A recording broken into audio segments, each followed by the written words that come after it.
Hello everyone, welcome back to my channel that is English field.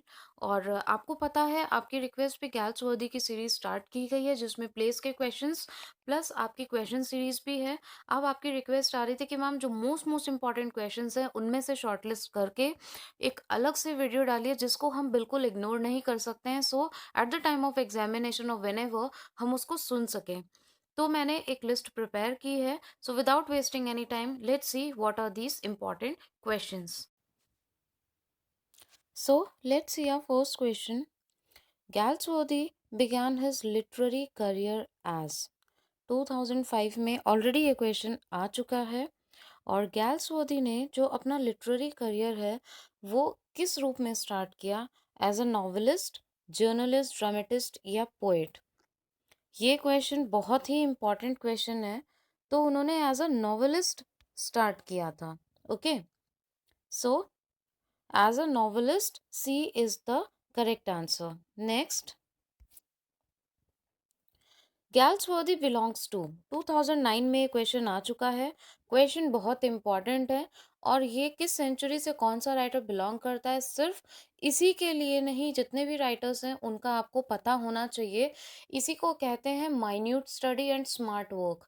ये सारे जो कुछ कोर पॉइंट्स हैं उनको आपको बिल्कुल भी नेग्लेक्ट करके नहीं चलना है।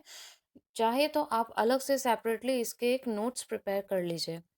गैल्सवर्दी belongs to 20th century. Galsworthy जो थे वो 20th सेंचुरी से बिलोंग करते थे। So C is the correct answer for this question. Next is the first successful novel of Galsworthy was. अब ये कुछ क्वेश्चंस ऐसे हैं जिनमें हमेशा हमेशा इन द सेंस जिनके सही होते हैं वो तो होते ही हैं, बट मोस्ट प्रोबेबली आप गलत कर जाते हो। रीजन बिहाइंड इट कि पहले आपको क्वेश्चन को बहुत ध्यान से पढ़ना है। नॉवल पूछा गया है, सक्सेसफुल नॉवल। और मैं आपको सजेस्ट करूंगी जब भी इस टाइप के क्वेश्चंस आए तो उसको तुरंत आप पेन से अंडरलाइन कर लीजिए।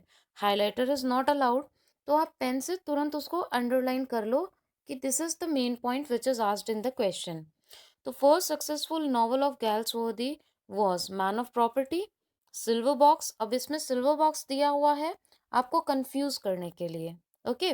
बट यहाँ पे नॉवल पूछ रहा है और सक्सेसफुल नॉवल, ना कि फर्स्ट, ना कि कुछ ऐसा पूछा है कि फर्स्ट नॉवल कौन सी पब्लिश थी। सक्सेसफुल नॉवल तो the man of property first is the, means A is the correct answer. Now, which novel of Galsworthy is considered to be his masterpiece? पहला पॉइंट है नॉवल। आप कुछ चीज़ें जो होती है वो अच्छे के लिए होती है।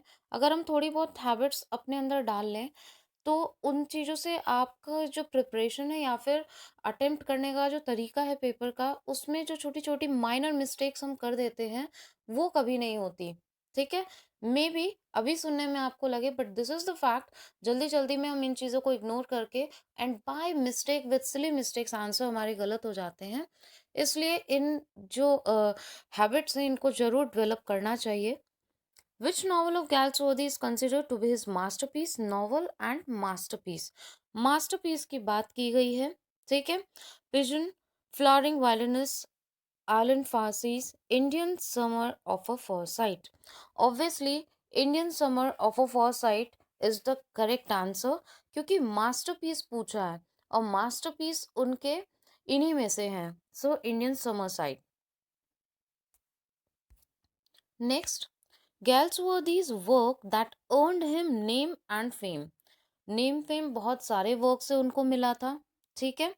बट आपको ऑप्शंस पे जाना है। अब यहाँ पे ऑप्शन से रिलेटेड होगा कि उनका ऐसा कौन सा वर्क था जिससे उन्हें बहुत ही नेम और फेम दोनों मिला।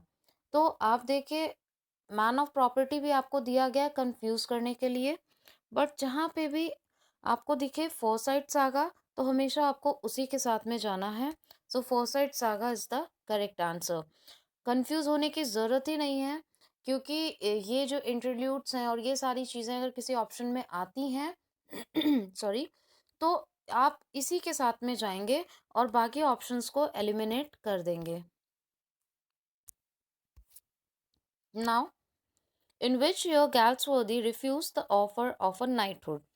अब देखिए जो नाइटहुड वाला क्वेश्चन है, I am not taking name here and my point of view is not to criticize anyone, it's just to put in your notice कि कुछ क्वेश्चंस हैं जो बहुत ही अच्छे हैं और बहुत ही मींस इम्पॉर्टेंट क्वेश्चंस हैं, तो इनको आप गलत मत करिए। कुछ वीडियोस में मैंने देखा है कि 1917 और 1919 इसका करेक्ट आंसर बताया गया है, विच इज़ रॉन्ग।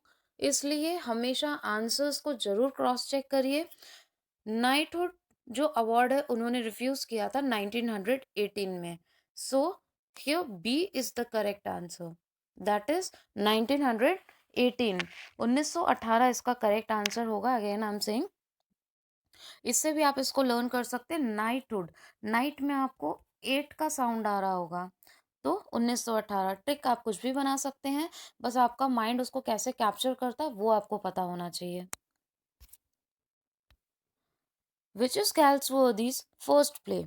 अब देखिए इससे पहले हमने देखा था first successful novel of Galsworthy, ठीक है, उसमें नॉवल पूछा था, तो उसका आंसर था मैन ऑफ प्रॉपर्टी। अब यहाँ पे पूछा है विच इज गैल्सवर्दीज फर्स्ट प्ले। यहाँ पे नॉवल की बात नहीं हुई, प्ले की बात हुई है, पहला पॉइंट, और फर्स्ट प्ले पूछा है, राइट। सो आप भी अपना आंसर साथ साथ में जरूर रजिस्टर करते जाइएगा। So what is the correct answer for this question. आपने भी अपना आंसर देख लिया होगा। Yes, C is the correct answer. जो प्ले की बात आती है तो उन हमेशा सिल्वर बॉक्स का नाम आता है, and it's very important bye means of question answer also. उसकी भी सीरीज हम फॉलो करेंगे। मीन्स जो भी माइनर से माइनर क्वेश्चंस और इम्पॉर्टेंट कोर पॉइंट्स बनते हैं वो फ्री ऑफ कॉस्ट आपको इसी चैनल पे मिलेंगे, but the thing is you need to follow. So the silver box is the correct answer. Now, in which year was Galsworthy awarded Nobel Prize for Literature? अब ये 1 में, 9 में, 10 में, 13 में भी रिपीट हुआ है, और who knows कि 21 में भी ये रिपीट हो जाए, ठीक है। हमेशा ये क्वेश्चन आता है, गलती करने की कोई गुंजाइश ही नहीं है इसमें। 1932 B is the correct answer. Galsworthy को जो नोबेल प्राइज फॉर लिटरेचर मिला था वो 1932 में मिला था। Next, very important question, very very important, star mark आप लगा सकते हो। On the models of whose problem plays did Galsworthy write his plays, ठीक है। तो किसके मॉडल्स को उन्होंने फॉलो किया जिसको बेस बना के उन्होंने अपने प्लेस को लिखा? हेनरिक इब्सन, बर्नार्ड शॉ कई लोग लगा देते हैं, बट हमेशा उन्होंने जो मॉडल फॉलो किया that was Henrik Ibsen. This is the correct answer, C is the correct answer. Now Galsworthy is, अब देखिए ये बहुत ही ट्रिकी क्वेश्चन है। अब pessimist, both cynical and demotivating.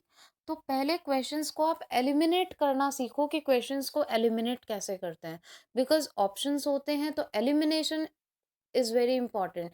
या तो आपको स्ट्रेट अवे आंसर पता हो तो आप एकदम सही टिक लगा दो, ठीक है। और अगर आपको थोड़ा सा भी कंफ्यूजन है तो पहले आपको यही करना चाहिए कि आंसर्स में ऑप्शन को एलिमिनेट करना चाहिए। Okay, so how will eliminate here. Demotivating तो हो ही नहीं सकता क्योंकि वो खुद इतने ज़्यादा उन्होंने माइन्यूटली हर चीज़ें ऑब्जर्व की थी। Pessimist, realist, both minute and delicate. Reactionist, revolutionary, वो कोई रेवोल्यूशन नहीं लेकर आए थे। रियलिस्ट थे, यस, क्योंकि सोसाइटी की रियल प्रॉब्लम्स को उन्होंने सामने बताया। Minute and delicate, with a very delicacy उन्होंने सारी चीज़ों को अपने प्लेस में प्रेजेंट किया। और माइन्यूट तो उनकी ऑब्जर्वेशन थी, इसीलिए जो सोशल या फिर आप कह लो कि जितनी भी सोशलाइजेशन में जितनी भी प्रॉब्लम्स आ रही थी, चाहे वो कास्टिज्म से रिलेटेड हो, चाहे वो डिस्क्रिमिनेशन से रिलेटेड हो, whether there is a problem of justice, ठीक है, तो इनोसेंट अगर कोई सफ़र करता है उससे रिलेटेड हो, तो ये सारी सोशल प्रॉब्लम्स थी। तो उन सबको माइन्यूटली उन्होंने ऑब्जर्व किया और प्लेस में उतारा। So C is the correct answer for this. Now, sorry, this is the repeated one. Which work of Galsworthy earned him Nobel Prize for Literature? ऐसा कौन सा उनका वर्क था जिसकी वजह से उनको नोबेल प्राइज फॉर लिटरेचर मिला। मीन्स कौन सा रिनाउंड या फिर फेमस था। जस्टिस भी फेमस था, सिल्वर बॉक्स भी फेमस था। उसके बाद लॉयल्टीज का नंबर आता है, तो ये भी काफ़ी फेमस था। अब इस तरीके से आपको जो क्वेश्चंस दे दिए जाते हैं, सॉरी ऑप्शंस, तब आपको होता है confusion. As I told you कि फोरसाइट सागा जहाँ पे भी आ जाए, ठीक है, रिलेटेड टू क्वेश्चन, तो फोरसाइट सागा को आप फर्स्ट प्रायोरिटी दोगे। So A is the correct answer. A is the correct answer, Forsyte Saga. The real villain in Galsworthy's plays are.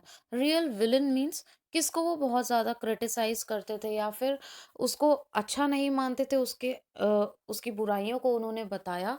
So obviously no, किसी भी आपको किसी प्ले से centralise होके आपको आंसर नहीं करना है।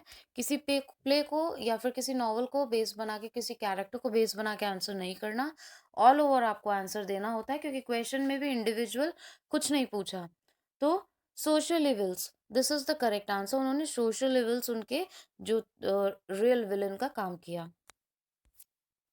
Now, all plays of Galsworthy's are, as I told you, he was related to the social system. उसमें जो जो बुराइयां थी उन्होंने उसको दिखाया। So social tragedy, this is the correct answer। बाकी तीनों पे जाने का तो सवाल ही नहीं उठता। Now some comments which is very important. आपको पता होना चाहिए किसने क्या कमेंट दिए हैं, और जो इम्पॉर्टेंट है वही आपको स्टडी करनी है। ऐसे तो बहुत सारे कमेंट्स हैं, सारे नहीं पढ़ने हैं, but which are very important उनको तो आपको देखना ही देखना है। He is but a poor philosopher who holds a view so narrow as to exclude forms not to his personal taste। Who said? This is said by John Galsworthy. ठीक है, he is but a poor philosopher, ठीक है, who holds a view so narrow as to exclude forms not to his personal taste. तो personal taste पे dependent नहीं, तो ये किसने कहा है? गैल्सवर्दी ने। Okay. If you like my video and if you think that this video was helpful, तो प्लीज़ एक लाइक बटन ज़रूर प्रेस करिएगा, जिससे कि हमें एनकरेजमेंट मिलता है to upload more and more informative videos for you all. और अगर नहीं पसंद आया हो तो आप डिसलाइक भी कर सकते हो। If you are visiting my channel for the first time, so please do subscribe the channel and hit the bell icon, so that आपको ऐसे इन्फॉर्मेटिव वीडियोज़ का नोटिफिकेशन टाइम टू टाइम मिल जाए। और अपने फ्रेंड्स और कम्युनिटी में ज़रूर शेयर करिएगा, because knowledge is name of sharing. And even you have any of the doubts or you have any of the question regarding your syllabus of TGT PGT English, then you can leave your comment in comment box. Surely I'll see and I'll answer accordingly. और if you want me to explain any topic, then also please to comment in comment box, क्योंकि वही वही एक mediation है, वही एक mediator ऐसा है जहाँ से हम इंटरेक्ट कर सकते हैं। तो अगर कोई भी टॉपिक है तो प्लीज़ आप कमेंट बॉक्स में ज़रूर कमेंट करिए, बिकॉज कमेंट से पता चलता है कि जो वीडियोज़ बन रही हैं वो आपके लिए हेल्पफुल है भी या फिर नहीं है। So thank you so much for giving your precious time and watching this video. Thank you.